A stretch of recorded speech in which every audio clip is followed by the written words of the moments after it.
Sifunda bazalwane verse number 17. Wayesethi ku-Adam, njengoba ulalele izwi lomkakho, wadla kulowo muthi engakuyala ngawo ukuthi uqalekisiwe, wadla kulowo muthi engakuyala ngawo ukuthi ungadli kuwo.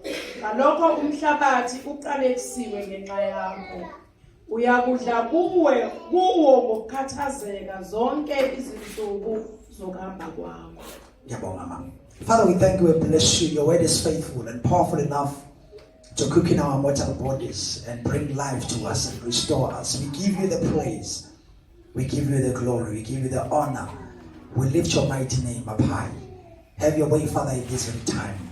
You deserve the praise. Amen. Indaba lesiqale last week isiyakhumbula bazalwane. In fact, akungaba siqale nje last week. The subject esibhizi ngayo isubject kaMongcwele. We are busy with into kaMongcwele and then ukuthi ubona ngathi isithatha idetail kakhulu no sakuma ngayo uMongcwele. Because sikulento ye restoration ukuthi uMongcwele mayifika kumuntu and then he restores umuntu lethu ambuyisele to the original plan and purpose of God why he created them. Malibonga manikosi.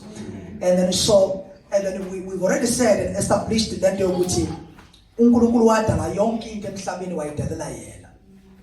Yonke into uNkulunkulu wathi mayidala wayidalela yena. Oh, let me put this in your mind as a backdrop. And then ngithi when you spend a lot of time in certain places, you start to smell like those places spiritually. When you spend a lot of time in certain places, you start to smell or you start smelling like those places spiritually.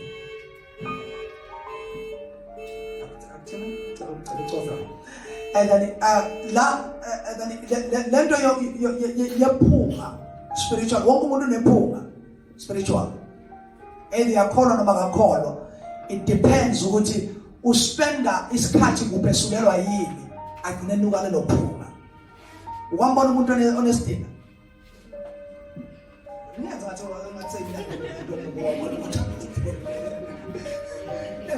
ukhona umuntu hayi ngoba engekho clean, hayi ngoba engekho buhle, hayi ngoba futhi engalukahle, noma engageza luke kahle ebe clean ebe njani, kodwa kuba nalento ngaye lesalayo ngiyayibona lento leyo. Kuba nephunganyana elithile, hayi iphungo lizwala, kodwa kunento nje ngayo yazi uthi mekhuluma nje engathi hey nokunesa kwakhe hey umuntu onesidina because kusamele eshintshe indawo la hlala khona eyohlala kwenye indawo, not positionally or geographical but ngisho spiritual. Kusamele eshintshe iposition ye-altar hlala kulo, eshintshe ohlala kwi-altar kaNkulunkulu uzobona ushintshe empilweni yakhe. Mabonga bana Nkosi. Into ohlala nawo for a long time, you end up smelling like it. Ugcina unuka yona, ugcina unephunga layo, ugcina unjengayo. Awukwazi ukuthi umlilo uphume unganuki intuthu. Awusakhona bazalwane? Sikuzwa ngephunga lakho lentuthu ukuthi kahle kahle usuke emlilweni. Uma ubupheka, uanyanisi unawo umkhuba nje bazalwane. Uma ubupheka uqobo uanyanisi uthi uphuma nje sikuzwe the scent of an onion. Iphunga la onion silizwe ukuthi wena ubhizi upheka. Mabonga Nkosi.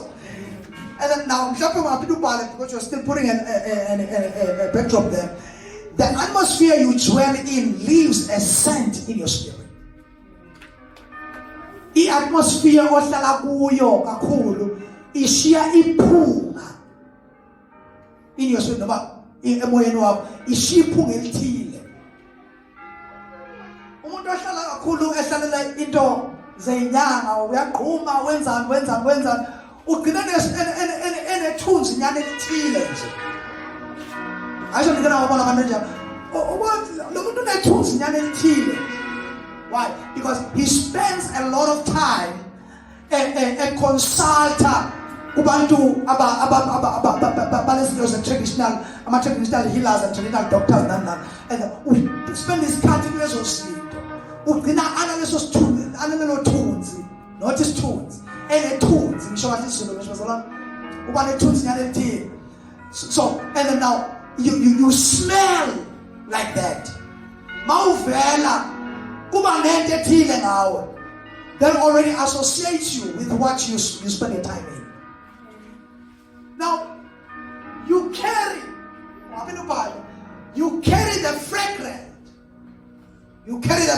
or you carry the fragrance or you carry the atmosphere or you carry the scent wherever you go. Konke la uhamba khona uhamba nalelo phunga lelo. Okusho ukuthi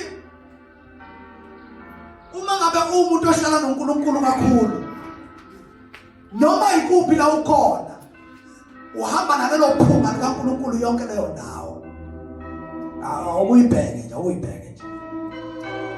uma ngabe ukuthi usumuntu ohlala noNkulunkulu ngo udlizwe you pray, you fast, you meditate, you worship, you have morning devotions, afternoon devotions or night devotions or midnight devotions. Zonke lezi zinto zenzayo zikushiya nephunga. Akwenzeki wenze lezi zinto lama practices lawo uphuma ungenani iphunga. Yabo nje uzohlala naso shumayela and then uzophuma nephunga elithile because you have been sitting under the preaching of the word of God. iBhayibheli liveza ukuthi and then insizwa ingayihlanza kanjani indlela yayo bese lizothi ngokulalela izwi likaNkulunkulu. Okusho ukuthi izwi likaNkulunkulu linamandla okungena likline even nesidila. Linamandla okungena likline even nendlela zakho nesenzo zakho siqale sibe ngcwele because you have been spending time in the word of God, so you are left with the scent of the word of God. So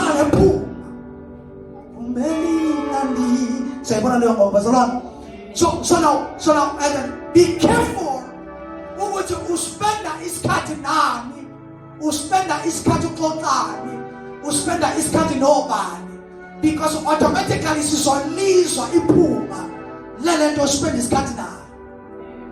Bakho Jesu uzozwakala even nasolimini iphunga lento ospenda isikhathi kuyona kakhulu soyizwa lizwa even nasolimini mawukhuluma ozwakala ukuthi lo uspenda isikhathi kakhulu namamuvi, lo uspenda isikhathi kakhulu noNkulunkulu, lo uspenda isikhathi kakhulu and then nabangakholwayo, lo uspenda isikhathi kakhulu and then nenyanga, lo uspenda isikhathi kakhulu lama podcast akhuluma ngokuthi nokuthi, and uyazwakala even with your ideas they change and take the shape of what you spend your time in home. Yeah. Phela unesi nokudokotela nomuthisha ugcina usumbona eqhamuka lo udokotela lo uthisha. Yeah, akudingi ukuthi kuzobe 15 ukuzibona ukuthi lo uthisha. I15 nje sama results. Empilo ayiphila from day one, from day one of a month until 15. Kodwa kunabantu ohlala lapha edrobheni lana umbone nje kungakabi 15 then umuntu nomuntu lo umese uthisha kukhona baqhaba kakhulu even nasolimini umuntu ukuthisha ithuba la izokhuluma ngaphambili uzomuzwa libele ukuthi uthisha lo babonke abanenkosi. Why? Because she spent time developing and equipping herself or themselves for teaching. Mayifundisa izingane uzomuzwa indlela akhuluma ngayo uzwe ukuthi okay uthisha wase primary uzomuzwa futhi mayifundisa abadala uthisha abantu abadala and all that. Unesi uhamba enukala lophuma ubona care yakhe indlela care ngayo for people, indlela unesi athi take care of people ngakhona ayifani nendlela uthisha take care of people ngakhona, indlela social worker take care of people ngakhona ayifani nendlela laba bayithi so all nendlela umfundisi anecare ngakhona ayifani nendlela social worker anecare ngakhona. We all have a set sonke sinephunga lama professions esikuona. Phela even indlela abesingabuka into eyodwa mhlawumbe noma umshemla sibuka umuntu oyi-1 mhlawumbe ogulayo indlela esimbuka ngayo umuntu uyi-one, but indlela esimbuka ngayo sizombuka ngokwephunga nangokwephunga esiliphethe, ngokuphunga esinalo. Uma umshayeli uzophuthuma umjovo, ephuthuma iphilisi, ephuthuma lokho nalokho, and then lokho asebenza ngakho. Kodwa umfundisi masuku the same person bayombuka. Uthi yabona lana mangathi ngegama lika Jesu la, ngithi fire la. Kunomadimoni angaphuma la, kuyidimoni lokuhleli la. Kodwa uma umshayeli uzothi bayombuka athi no, eshamagama amakhulu, no, wathi beshamagama amakhulu wabo. Mina angibone lokho bathi hayi usushilo lokho gama kodwa idimoni leke ngibona. It's because of iphunga of our profession. Ubaba uSikhosana ebuka the same person esimbukayo sinoba umshewu. Evela ubaba uSikhosana yena embuka ngehlela kumsola lo. Uzofika lana nje yaqala lapha lento yakhe. No, athi isigamnyana lo. Ngesho lakhe. No, umuntu mhlawumbe okwaziwe. Uma umshawu ubuka ngehlela ukuthi lesi silonda sidinga ukuthi ukuze sistop ukopha. Uma uSikhosana ethi mina ngithi lo udinga umthandazo. Uma uSikhosana mina ngithi uNkulunkulu angenza konke, angasivala lesilonda ngegama lika Jesu. No, udinga ukuthi uSikhosana ethi ugwazwa nje bekwenze. Manje lenkosi bekwenze njani? Wabafu ukazi ubungu. Thina mina ngifuna ukuthandaza, ufuna ukunika iphilisi, ufuna ukumbandisha. uSikhosana uthi ngahleli ngithi maqeda nje lapho, and mina ngisafuna ukuthola ukuthi ubekuphi. Abangitshela ukumvala ngoba lenkosi. So we are all carrying a certain set. Umbone nendlela abuka ngayo izinto ukuthi lo muntu lona ukuthi lo muntu lona uba. So imagine when you are spending a lot of time ufunda the mind of God in His way. Ufunda indlela uNkulunkulu acabanga ngayo, because indlela uNkulunkulu acabanga ngayo simfunda la izwi lakho, irivela la izwi ukuthi ngicabanga kanjani mina. Imagine if you can study the scriptures, siza simbona uNkulunkulu la izwi lakhe, ukulonda ngeke yini isiphumele na. Khona ngachaza le scripture lesi ubani Isaiah chapter 66 in verse Isaiah 60. Isaiah 60 verse 1. Lelelithi and then vukukhanye ngokuba inkazimulo iphumele kuwe. Siyabona bazalwane? Khona asichaza scripture asichaza ngenye indlela engayijwayele. Very powerful. Angifuni uyijulele lendlela echaza ngayo, ngifuna uyilalele ngomoya. Mangabonga uJesu. Wayijulela and then wafuna ukuthola exegese kuyona uzomisa lesambulo sakhe, but sambulo right. Uthi yena and then ukuthi vukukhanye ngokuba inkazimulo iphumele kuwe. Wathi ifunda lesingisi lo sathi singisi arise and shine, for the glory of the Lord is risen upon you. What no isingisi siyayilimaza le revelation. Ngoba yabona isizulu sithi inkazimulo iphumele, okusho into ephumele kuwa ngisho into yabo impahla into idayayo into iyaphumela ukuthi le mpahla iphumele kwezinye, ihlanganisa impahla ezimhlophe and then lena yavela iphumela kwezinye, yayidaya zaphinde ithatha shape yayo. Mama lenkosi. So lesambulo yasilo sinamandla, kodwa wasisike singisini uzosiluza lesambulo mawuza isingisini. And then, so now and then esho lento ukuthi inkazimulo kaNkulunkulu iphumela kithi basihlala naye. Inkazimulo kaNkulunkulu iphumela kithi sigcine sifana naye, sigcine sinephunga lakhe, the scent of God. We carry the scent of God. So now ngizobuya ke lapho masesivala, but ke ngicela ukuthina lezi zimbala bese ugrepha lezi zimbala bese siyavala. Okay, I can recap kancane ukuthini. Sithe God created everything for himself. Ababhala before the fall of man lived in a harmony and in union with God. Ngaphambi kokuwa komuntu, umuntu wayehlala in a harmony and in a union with God. Leyo harmony leyo yenzeka yaqala ngesikhathi uNkulunkulu ephefumulela kumuntu.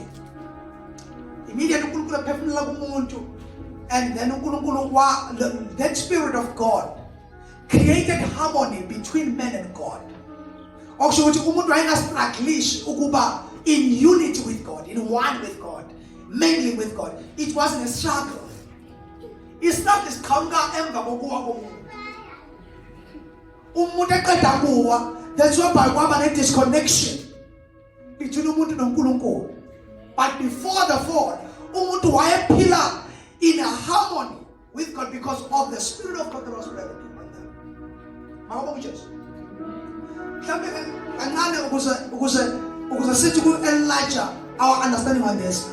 IBhayibheli liveza ukuthi isono sokuqala esaba khona kwaba yisipho zabo.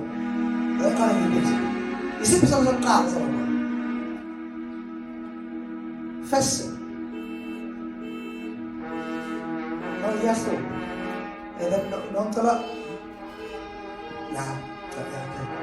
And isipho sokuqala.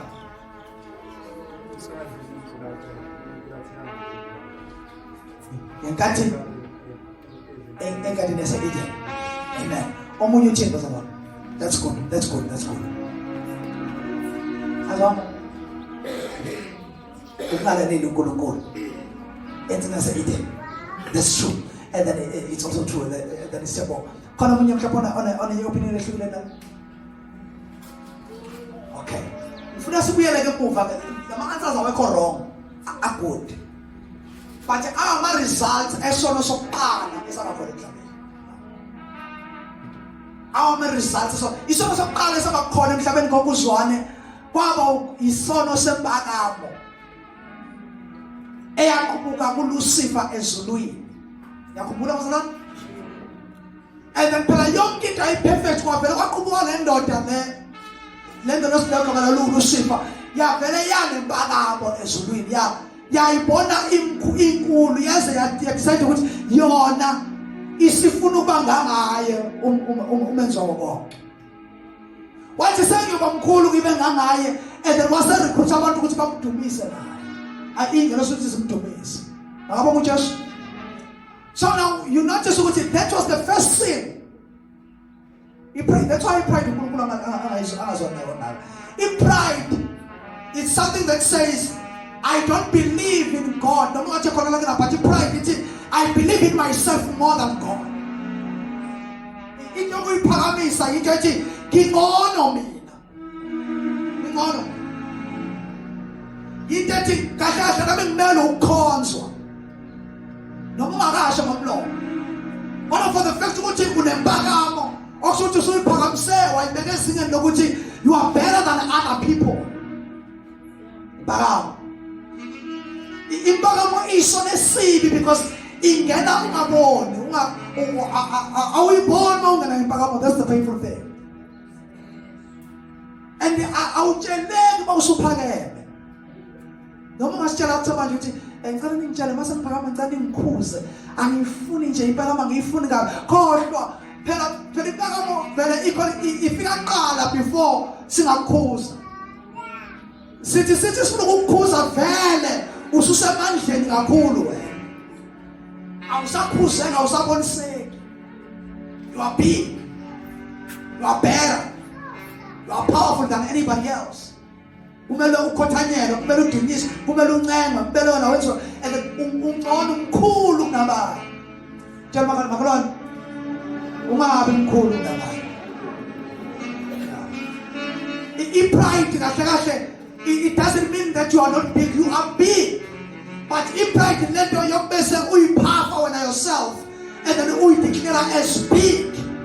No might declare no busho, but my actions work a call as copies, which is something. Ubono tayo sanalo. Sana kuzubana nje imakwabo. Omunye ubana le posture le. Kodwa ebephakeme. Yakubona la no posture engathi thobe yawo. Yaphila siyabonga. No kodwa inhliziyo ingehlile. Wehle nje kwehla nje inyama kuphela libenze nje kodwa yena ngaphakathi ukuthi phela yibo ngqoqo manifuna ukuzwa anything manifuna ukwazi anything and then wabele nithethe mina yimina owazi yeah and then leyo ukuthi unga ningayi ngabantu abathi bezoyitshela ukuthi uthobekile ukuze ukuthi angashona phansi nokhululeka sifuna ukushona phansi kwenhliziyo kunokushona phansi komzimba bona abantu abangashoni phansi kodwa inhliziyo yabo igobile ishone phansi kube khona abantu abashona phansi ngomzimba kodwa inhliziyo yabo and then nenqondo yabo imini ithe igqolozana wonke umuntu ethi ngimkhulu kunani isona sono bazalwane esinzima because even nemali icapitalize lapho bese idevelopa leso sono uba nemali nabo kuyathanda ukudevelopa lapho uma ingaphulwanga lento ungafundiswanga ngayo kulula ukuphakama ngenxa ukuthi usuhola imali engcono kulula ukuyibona ungcono ngoba ususebenza kangcono kulula ukuphakama ngoba napho usuthola ipromotion emsebenzini abonga uJesu. You never notice awuyiboni mawuphakama. That's why every now and then you must put yourself in check and do introspection. Ngoba kuyenzeka uphakama nesithule singakutshela ngoba vele masikutshela sobe sesiyakuprovoka awusayitsheleki awungayishi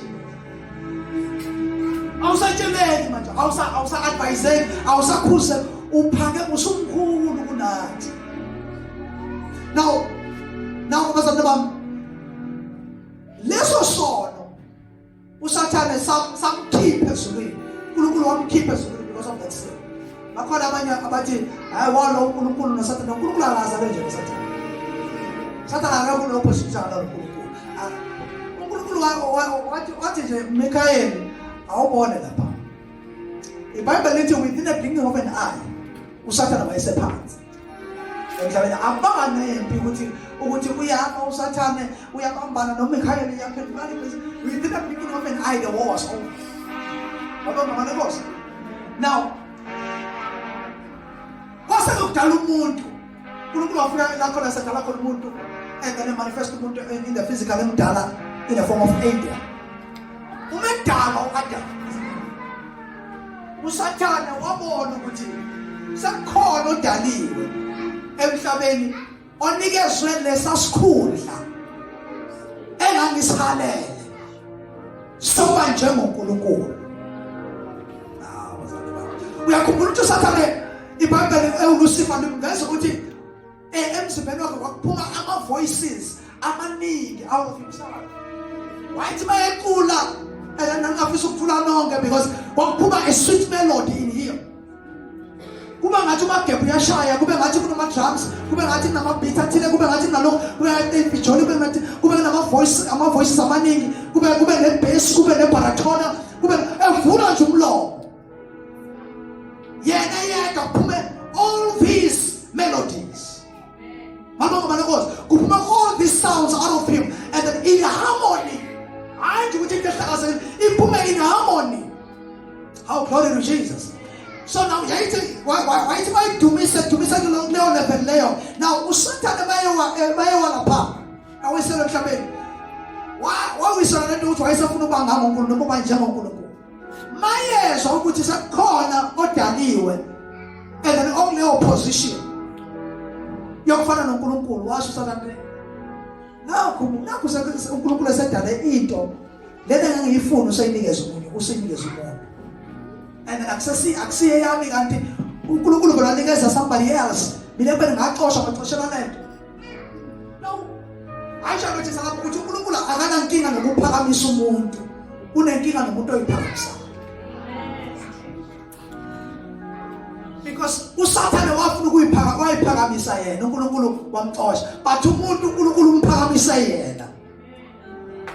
There is a difference there. Ukuphakanyiswa nokuyiphakamisa kunesibusiso ukuphakanyiswa but kunesiqalekiso ukuyiphakamisa. Hallelujah. So now uAdam enza seyideni umefika uSathane ezomu-attack uSathane wayenganalo ilungelo lokuthinta umuntu wayenganalo wayenganalo ilungelo over impilo yomuntu, even the power of impilo yomuntu, even the sono sasingenamandla phezu komuntu.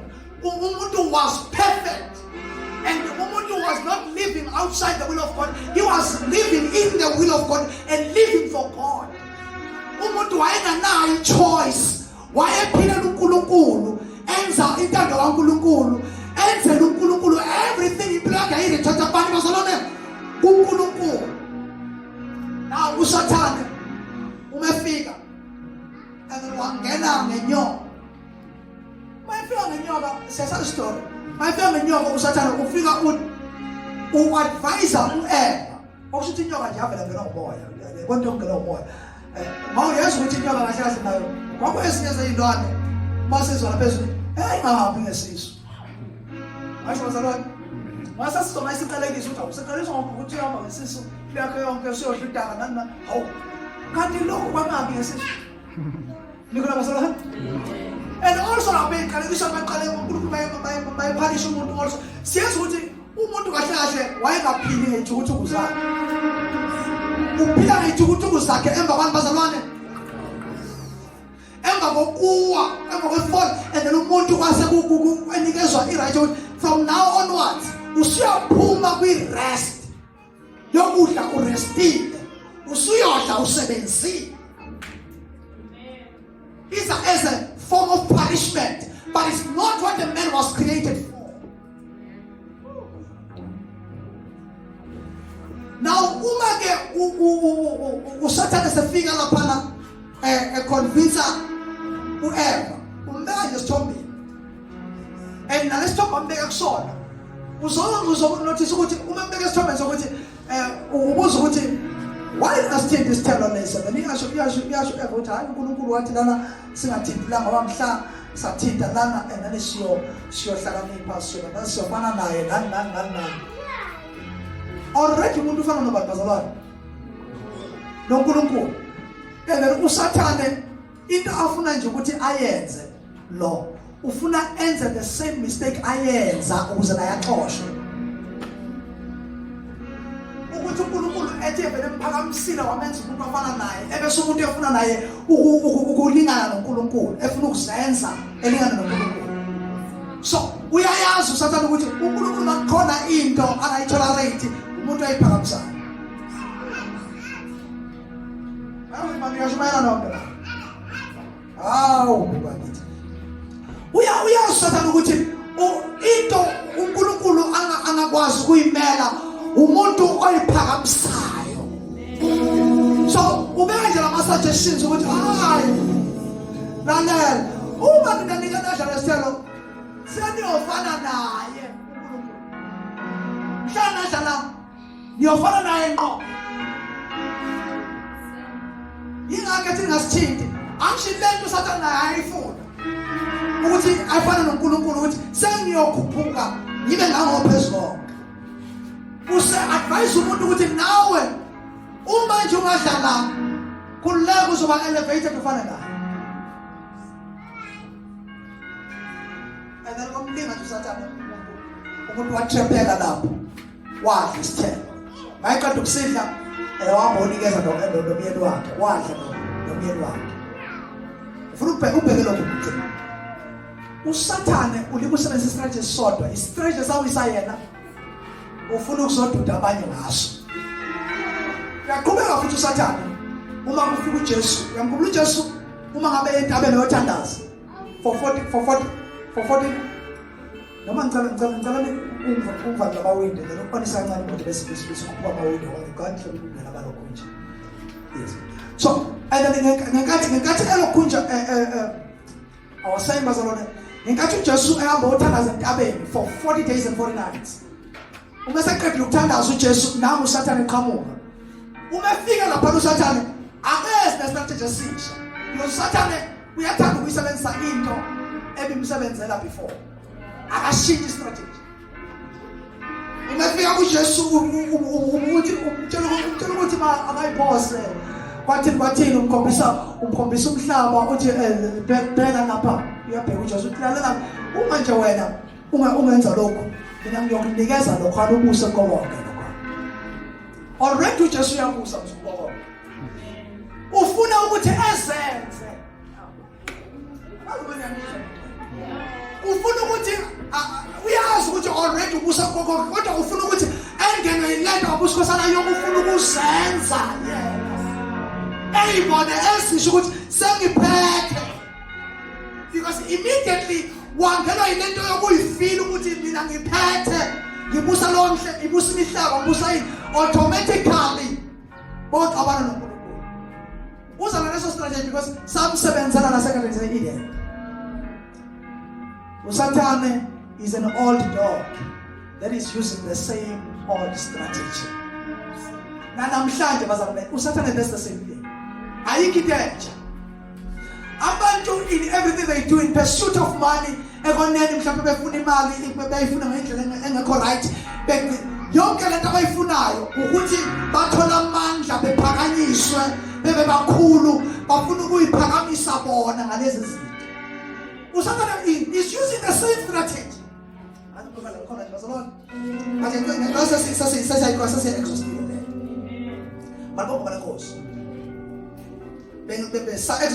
Before the fall, men lived in harmony and union with God. And then after fall, umuntu waqala waphila kanzima. Esephila outside of the laws of God. And nomhlaba ungasamproducera ama-fruits. Because siyakubona ngathi kusishilo ukuthi umhlaba waqalekiswa emva kokuwa komuntu.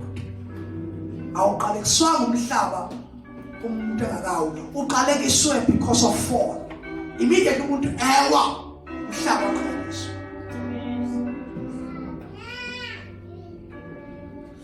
Kunezinto eziqalekiswa noma ezingaproduce ithelo ngenxa ukuthi umuntu uhlukene noNkulunkulu. Mhlawumbe umuntu obuyelana noNkulunkulu izinto ziyobuyela zibe in order zithele ithelo.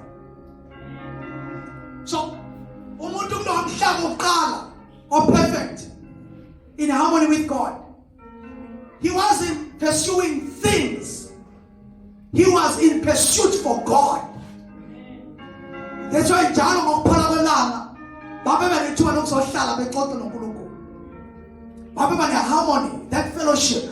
If umuntu waye desire, it was to be with his father every day.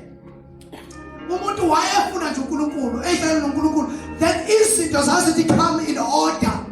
Yonke into ayithintayo ibe in order, and then ingadi yakhe ayithintayo ibe in order. Yonke umhlaba uproduce kahle. Why? Because umuntu usendlelane nobuhle nobani? Yes. But immediately umuntu ephuma kuleyo order, even nabantwana babo sizwe ukuthi baxabana ngendlela ukuthi baze babulalana. Yeah. Emva kwalamadodana amabili phela babe sebazala uSeth. Siyabona uSeth bazala indodana yabo yesithathu kwaba uSeth. And then uSeth bangcwele esesinye isitori lesabalekile. Kodwa uSeth makuzala uSeth uEva waba napho ukuthi ngenkathi uNkulunkulu esiphanishe kade nase-Eden wathi and then kunesida anikeza yona ezothoboza ikhanda lenyonga. Wayecabanga ukuthi ngenkathi uNkulunkulu ekhuluma kanjalo wayekhuluma ngayo ukuthi leyo seed iyophuma kuyena direct kanti ayizuphuma kuyena. Before that. That's why embiza uSeth because ngaphakathi naye igama lakhe liminisha leyo context yokuthi uNkulunkulu umnikeza iseed ezothoboza ikhanda. It's a context of restoration. Angel ukuthi now is time uNkulunkulu yasikhumbula ke niyasibuyisela ethibeni. Kanti lutho ngaba uJesu kana neqolo. So now, is separation from God. It causes man to suffer, and it causes things not to produce for man. Because umuntu akasaphilela uNkulunkulu. Kunabanye emsebenzini yabo, izinto ziyoqala ukuhamba kahle, mhla bangaphilela umsebenzi, mhla baphilela uNkulunkulu, umsebenzi yabo iyothi come in order.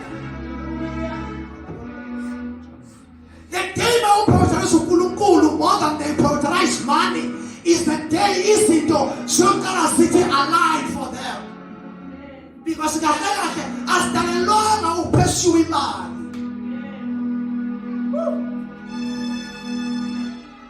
But you are meant to pursue God. Njengoba mina ngada lokufuna uNkulunkulu. Ukulandela uNkulunkulu. Ubudlelwane noNkulunkulu. Awudlala nemali. Imali are just byproducts that we get from serving God. If are byproducts that we get from serving God. Ikati serve uNkulunkulu lezizinto ziyasilandela. That's why Jesus umasefikile ukhuluma uthi seek ye the kingdom of God first, and His face and His righteousness, then all these things shall be added unto you. Okusho ukuthi usibuyisela kuleya order yaseqaleni ye original of the plan of man. Ukuthi umuntu kahle kahle yena uspend isikhathi noNkulunkulu ebese zonke izinto they come in order.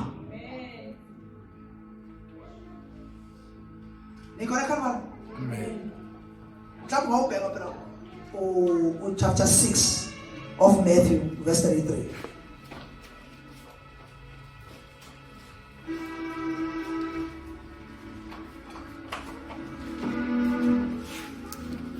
Ababhala lapho mhlawumbe lelo verse babhala in brackets ethi the power to get everything to produce, or the power that causes everything to produce fruits for you is not in pursuit of things but in pursuit of God. Amandla enza zonke izinto zithele ithelo for thina. Awekho ekugijimiseni lezi zinto kodwa asekugijimiseni nokuthole uNkulunkulu.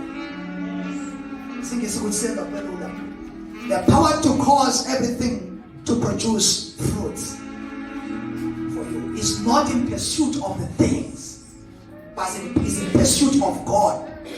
And then with that being said, this is Matthew chapter 6 verse 33.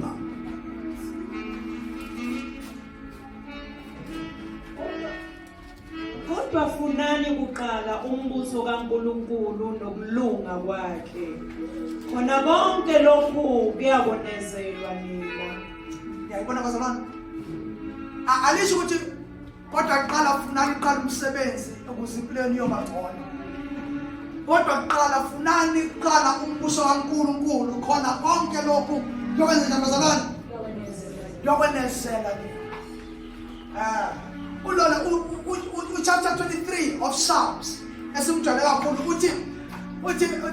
uthi impela okuhle nomusa kuyangilandela insuku zonke zokuphila kwami ngiyohlala endlini kaJehova. Okusho ngenkathi ethi awushabona ukuthi i-cause eyenza ukuthi alandele izinto yini ukuhlala kuphi endlini kaJehova yonke imihla then yonke into konke okuhle nomusa kuyangilandela ngiyohlala impela endlini kaJehova uzobe phakathi. Ukuhlala endlini kaJehova and then in the context of the Old Testament it was simply meaning ukuhlala in the presence of God the rest of your life. That's the pursuit of God. Yes, or many of us. So, ukuhlala in the house of the Lord. And then if you're standing in your all the days of my life. Why? Because uma ngihlala khona okuhle nomusa kuyomlandela angiyukugijimisa okuhle kuyolandela mina. Angiyukugijimisa izinto zomusa ziyomlandela. I-requirement yokulandelwa yiso ukuhlala in the house of the Lord forever. Ukuhlala in the house of the Lord forever. Ukuhlala kuNkulunkulu kwenza ukuthi izinto ziproduce ama-fruit for you. Asiproduce ngoba ufunde kakhulu, asiproduce ngoba uhlakaniphe kakhulu, siproduce ngoba ubuyele kwi-original purpose of creation ukuthi umuntu wadalelwa vele ukuhlala kuye. Izinto zokuqala umthwalo yokuqala ubelula mhla sabuyela kule original plan. Kade nabafo kunjani na unani kata Jehovah ubani koni yobalula loama kalu ite ya uthi just ngilikilana and then asilethe kuyena ijoka lethu ngoba linzima uthi lethani kimi ijoka lenu and then mina ngizokuthwalela or imithwalo yami lethani mina ngizokuthwalela yona ebese sothi thathani lami ijoka ngokube nami lona linjani lilungu.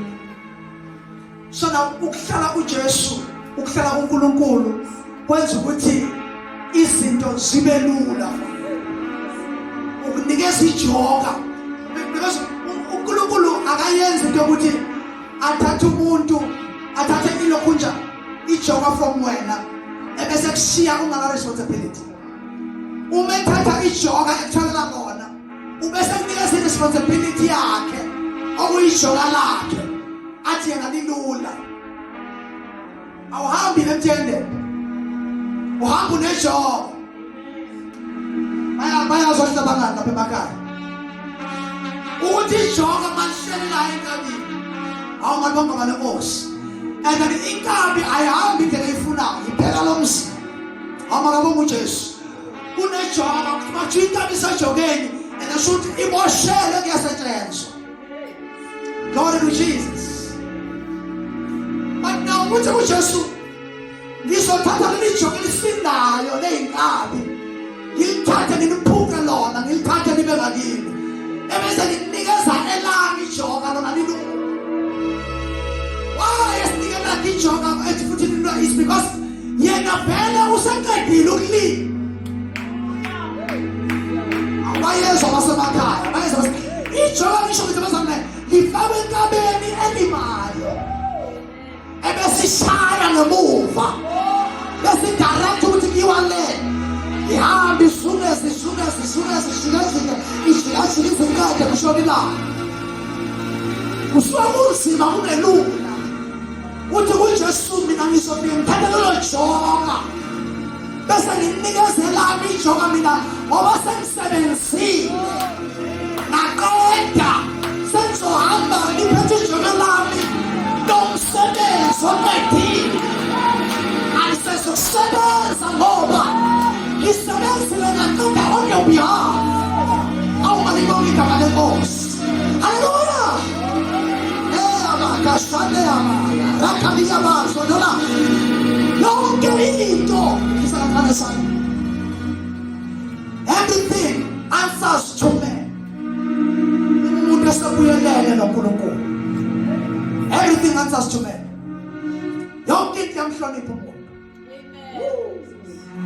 IBhayibheli lithi phela even nemvelo is groaning for the manifestations of sons of God.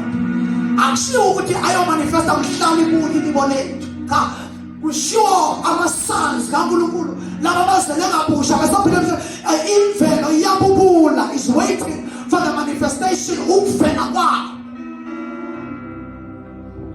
Abantu abazazi ukuthi bangobani it's us.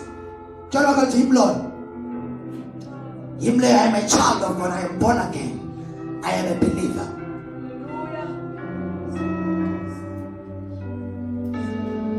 And then he tell umuntu was not living for himself, but he was living for God. Now, for that reason, earth was producing fruit for men.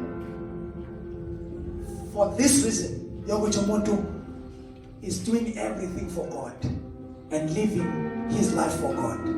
And doing everything he does for God. And his purpose is about God, man. And then everything.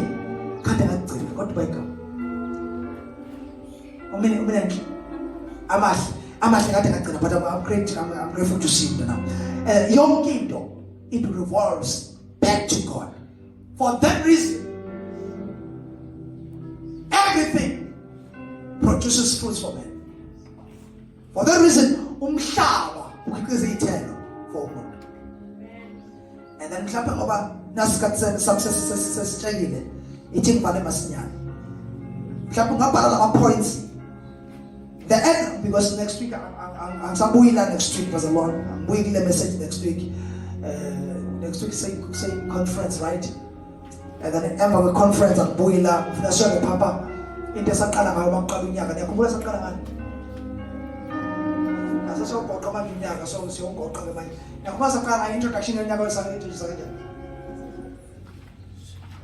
Usho kahle kodwa ngathi possessing our possessions, and then we are going back to that Shishoba Lunyaga with that as we are closing Unyaga. But the Abraham is a realm of manifestation, of manifesting that which is in God. Umhlaba yindawo lapho na manifesta lezi zinto ezikunkulunkulu noma ezazivele ezikunkulunkulu kwaseqaleni. Okusho umhlaba yindawo lapho na every purposes of God about men they manifest. Ilo kunja ayikho any real emanifesta izinto zibe material zibonakale uNkulunkulu ayishoyo njengomhlaba. Umhlaba yilapho utshala into iphinde ikhule iphinde ithele. So it is a realm of manifestation of all the things and all the plans of God about man. It's a Bible in Genesis, as long as the earth remain, seed time and sowing time shall remain. Okusho ukuthi umhlaba ayikho indawo okutshalwa kuyo but semhlabeni. Futhi ayikho indawo la kuno benithela khona but semhlabeni. So everything uNkulunkulu that has ever conceived or that have ever planned about you izo manifesta usela emhlabeni. Yes. Yonke into uNkulunkulu ane vision ngayo ngawe ayikumanifesta mhlase sezulwini. Kodwa yonke lonto imanifestation yayo izokwenzeka kubazalwane la emhlabeni. If uNkulunkulu ethi you are more than a conqueror, or you are more than a conqueror mhlawumbe nezulwini, you will be more than a conqueror la emhlabeni. Ungena ezulwini vele uyakwazi unqoba ama giants emhlabeni. Earth is a place where these things they materialize. Earth is the place where the heart of God about man is manifested. So now, don't waste time by not manifesting the purpose of God about your life. Let uNkulunkulu ayikhonsivile nawe. Ayikhuluma ngawe, ayisho ngawe. Wathi umhlabeni ikholwa yizwi elikushoyo kunjengoba kunjalo. Makabo kuJesu. Okay, let's just sayikhuluma last week. Mhlawumbe ngisho lo close up.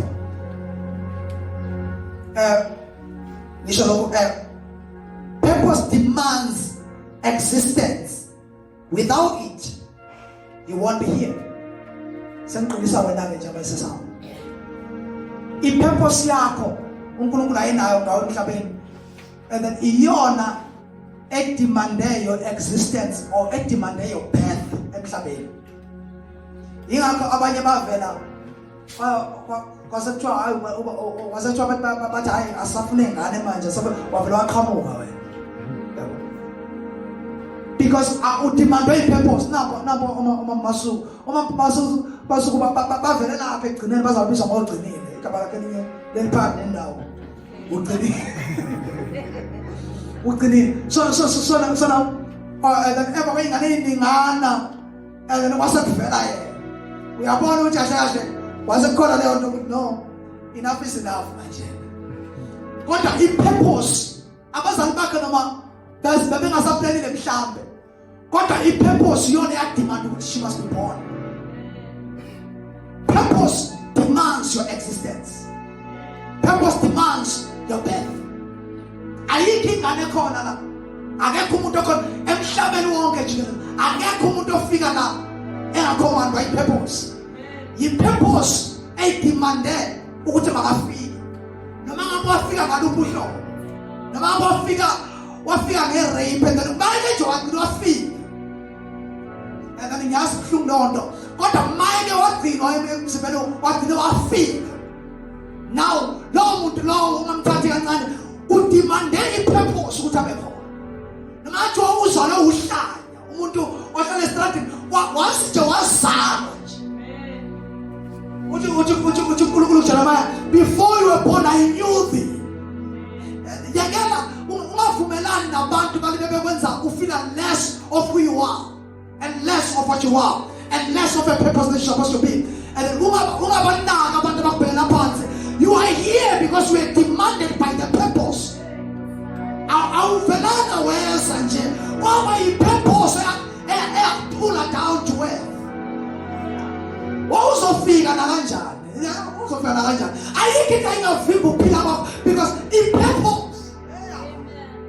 That's why abanye uthola ukuthi masebexoxa abanye side nesho ukuthi hamba kahle kahle and then angithi sengifuna ukumabhotha nangangithi ufuna ukuthi angazi nje ngathi ngiyazama ngahluleka. It's purpose demanding the existence of this child.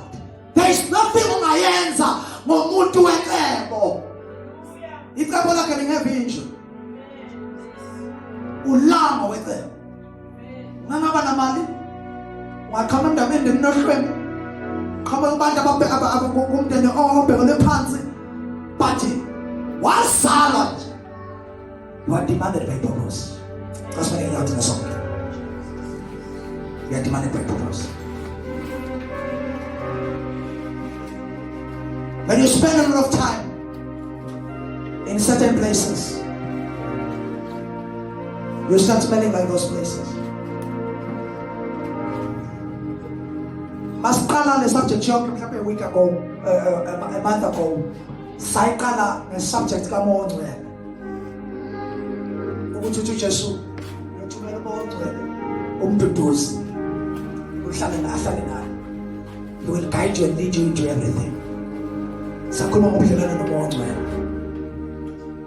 Now sasibonile ukuthi umuntu kahle kahle waqala ukuthi uNkulunkulu ephefumulele kuye his spirit.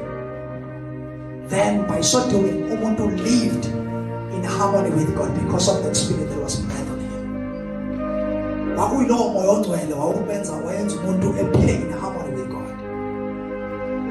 Ukuwa kwenza ukuthi kube khona separation between God and man. On the day of Pentecost, umoya wenefika ufikela ukurestore leya nto yasilahlekela in the Garden of Eden ngenkathi siwa through the first Adam. And then the first Adam, iBhayibheli iveza ukuthi he gave us a living being, or he gave us being. Wasinikeza ukuthi siphile nje sibabantu. But the second Adam, which is Jesus, he is a life-giving spirit. But the first Adam is a being-giving spirit. But the second Adam, who just is the spirit-giving, is the life-giving spirit. Wasinikeza umoya wokuphila nomoya ophilayo. Now the more we spend time with this person, is the more we become like him. iBhayibheli liveza ukuthi uPaul ngelinye and then until Christ is formed in you, we keep on preaching the gospel until Christ is formed in you. Uzubunjwe umqondo kaKristu kini. He's trying to speak of this thing. Ukuthi and the more nihlala nomongcwele, the more nihlala nezwi, the more nizwa izwi, ingqondo yenu yaguqulwa ibanja nigcina nifana nalo izwi. The more nihlala nomongcwele nigcina nifana naye uNkulunkulu, because he changes you into the image of God. The more nihlala naye is the more niqala nibe necharacter yakhe, niqala nibe nephunga lakhe, niqala nihamba njengaye. Yingakho abafundi bathi behamba nje egradini bababuka bathi laba bafana noJesu obulawo. Bazobiza ama-Christians. Why? Because the life-giving spirit of Jesus himself has gave them himself. Ubanikeza ukuphila kwakhe noma engasekho yena but and then ukuphila kwakhe kunayo noma engasekho phansi kwabo in fact kodwa ukuphila kwakhe kunayo. They lived like him. Hallelujah, bazalwane. Yingakho uPeter wathi noma ethi uzama ukuphika engathi uJesu uyobethela esiphambanweni emphika uJesu ezenza intobazana hayi ibe nokuhamba kwakhe ibe nokukhuluma kwakhe lolu behamba noJesu lo bambona ngesenzo bamana ngendlela kuma ngendlela hamba bambona ukuthi lo ubeni behleli nalento ndazonke lesikhathi. When you stay with him,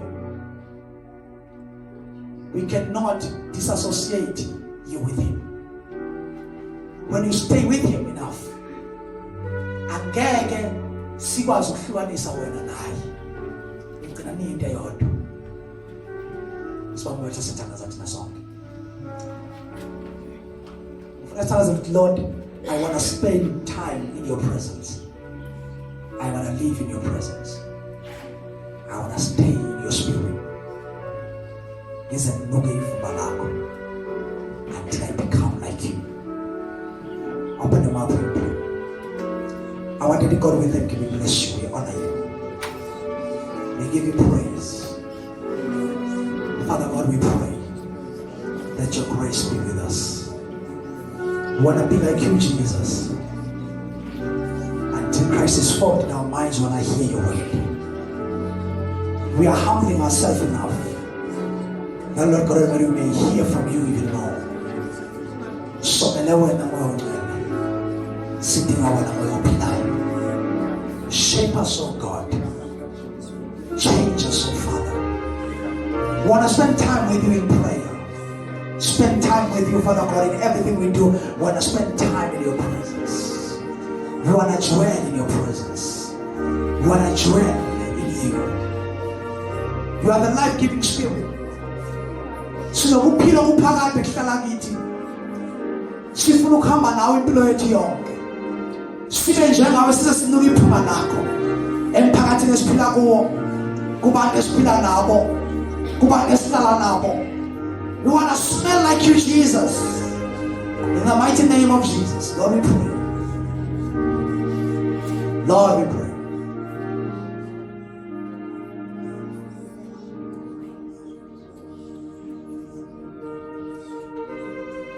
Glorious Jesus.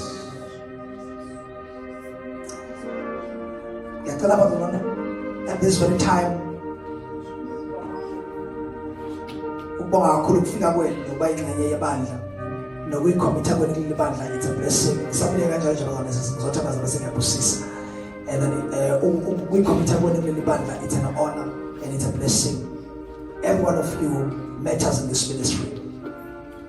Nobody matters less, but we all matter. We are all important. Ngicela siqhubeke siphile ivangeli, siqhubeke sibambele phezulu kakhulu igama likaJesu empilweni zethu. Even the character kaJesu izibunjwe kithi. Isikhathi soku-entertainana, it's over. It's long over. Isikhathi sokuthi siphile lento esiyikhulumayo lento esiyifundisana lento esiyishumayelayo. May you go back and be prayerful and be God seekers and be pursuers of God and pursuers of His grace. And find the purpose of God about your life, experience no more, and then excel in what you are doing. And then ungafani nabanye babonke abalenkosi. Iphunga lokuthi wena uhlangana noNkulunkulu malizwakale even through your hands, even through your work. Makabonga uJesu. Nabantwana abaphuma esandleni sakho obafundisayo bakuzwakale iphunga likaJesu kubona, simply because they have been with somebody who is staying with God.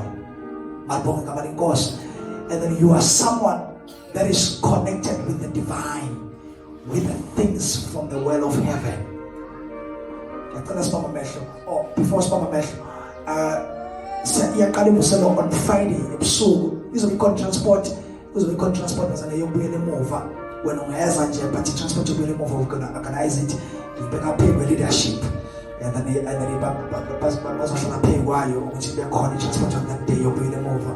So please invite Thanksgiving conference. Kunabanye baqhamuka eGoli. Ngiyacela abazali bangireach abanye mhlawumbe nababili nabathathu about accommodation. Kunabazali abanye abaqhamuka eGoli nabanye baqhamuka eBigville, and then they are coming to be with us. Kunabanye baqhamuka ePhongolo, they are coming to be with us. So bazana, I pray ukuthi uNkulunkulu asenzele umusa. Thursday siyaphela siyathandaza conference. But ngiyacela abazalwane ukuthi abazana abanemagumbi emizini yabo bese isimizi yabo to accommodate abangcwele. Ungangireach nje lo muntu umfundisi ukuthi nalikhona igumbi lodwa endlini ekhaya, and then namikhona amagumbi amabili ngabafaka abazalwane. Ukufaka abazalwane endlini yakho, it will bring a blessing also, and it will also proclaim ukuthi lo muzi wami owakho uNkulunkulu. Amen. Sibambe mehle bazalwane, I pray. Our Daddy God, we thank you, we honor you, we magnify you. We thank you, Father, for the time that we are found in your presence. Here are your people, they are departing and going back homes. May your grace be with them. May your favor be with them. Ubuso bakho, let it shine upon them. Abanye baphinda emisebenzini balekelele. Abanye basongene imigoqo bebuyele emuva emisebenzini. I pray your grace, traveling mercies in the name of Jesus Christ. Let the peace of God and the grace of God and the love of our Father be upon you all until you come. Amen. Bonke abakhona phakathi kwethu kokuqala siyabamukela, we appreciate them. Ngiyabona usiswami uba isibongo sakho siswami. Yes. Ukhulu. We appreciate ukhona bakho sisi. uNkulunkulu akubusise, sizothokoza ukubona the next week. Amen. Nabanye engabanotisana uNkulunkulu abe nani. We love you, big blessings.